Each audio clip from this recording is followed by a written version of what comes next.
नमस्ते। आज एक छोटी सी कहानी सुनाते हैं। एक गांव के अंत में एक साधु रहता था।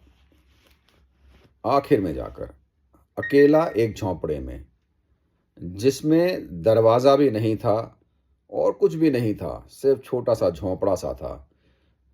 उसको साधु को दरवाजों की कोई आवश्यकता ही नहीं थी। एक दिन कुछ सैनिक उधर से गुजरे। वे उस झोंपड़े में जल मांगने चले गए। प्यास लगी थी, पानी मांगने चले गए। उनमें से किसी ने साधु से पूछा, आप कैसे साधु हैं? आपके पास भगवान की कोई मूर्ति नहीं है। कहीं आसपास कहीं भगवान का कोई चिन्ह नजर नहीं आ रहा। वह साधु बोला, यह झोंपड़ा देखते हैं आप, बहुत छोटा है।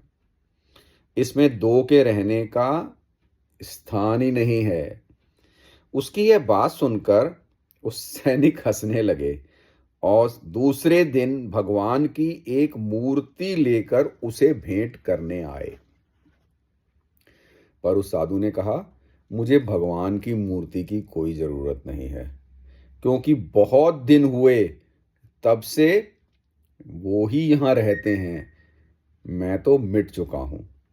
देखते नहीं, यहां दो के रहने योग्य जगह ही नहीं है।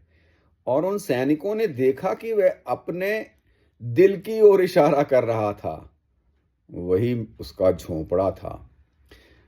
परमात्मा अमृत है। शक्ति अमृत ही हो सकती है। वह निराकार है। चेतना का आकार नहीं हो सकता। वह असीम है।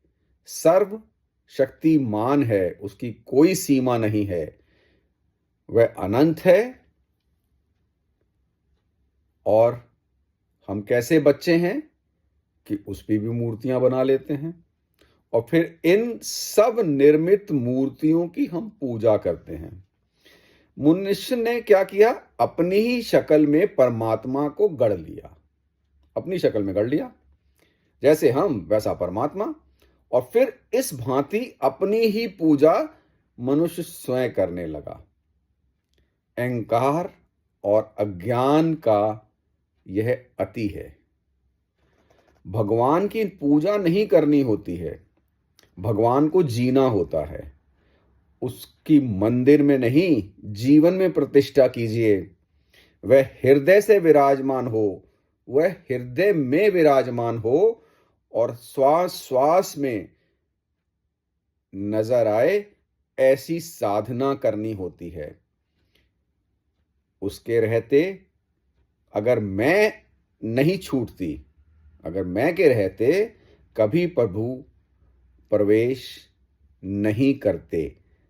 कबीर ने कहा ना, प्रेम की गली अति सांकरी, यानी इसमें दो रह ही नहीं सकते। अच्छा चलिए देख लीजिए। एक रात कुछ ऐसा कीजिए कि अपने कमरे में एक दिया जलाकर बैठिए। बाहर चांदनी खिली हुई हो और दिया अंदर जल रहा हो, तो आप उस दिए को जैसे ही बुझाएंगे, वैसे ही वो चांदनी आपके कमरे में आ जाएगी। चांद अपने अमृत प्रकाश से आपके कक्ष को भर देगा।